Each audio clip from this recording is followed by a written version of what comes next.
sell a car, you're pretty much limited to I know. 15-mile radius. I know. There's only so many people buying cars. Yep. With parts, although we really focus locally, what we're trying to do is get on the e-commerce level and be able to service the nation. Do you remember the show Taxi? I think you should make it. I think you should hire somebody like Caleb, and he or she walks around the fucking place all day, and you should make your employees and yourselves famous, and you will build a huge company. Now you can create your own TV show to get your message out there in a professional way for way cheaper than creating a traditional TV show and reach the same audience. If you put out a daily show about the trials and tribulations of your dealership, and you put it on Facebook and YouTube, your business would explode. Now, nobody's gonna give a fuck for a year.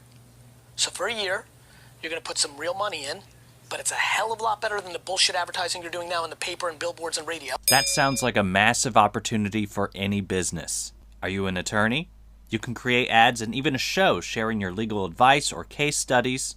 Run a wine store? Create a show sharing wine information, tasting tips, and even explore behind the scenes of the wine trade. You can turn any of that content into an ad for your store. Running a restaurant?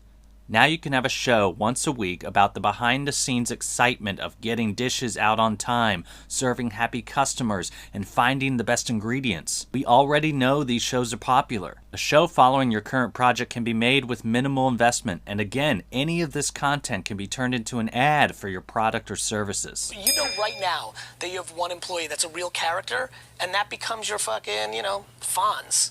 I really want somebody to do that because it's really gonna work. Let me tell you how I would direct it or produce it. So now you got Caleb, he's just filming all day. Funny things are happening. Fuck you, Charlie. Like, you guys make whatever you make. But what Caleb does better than D-Rock or better than anybody who's ever filmed me is he will ask me questions while we're filming. He just did it on the back of the cab now about how I post on Instagram. And I think you should do that. I think you should film the show and then stop and go to the parts and service team and start a segment in each episode called How Not to Come Here. Let me explain.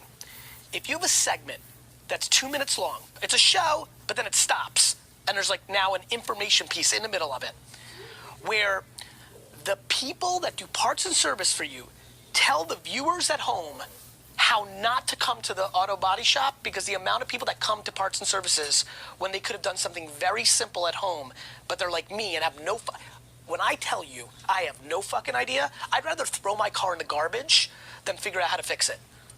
Like, and I'm talking about 2 minutes. If you're like, change the spark plug, I'm like, I'm gonna leave it on the road and go buy another car. Like, literally, there's a lot of people like that. If you had a segment, the amount of trust that your organization would get. It's what I did with Wine Library TV. I literally told people to not buy wine we sold. And I did it, like, emphatically. I'm like, this shit sucks.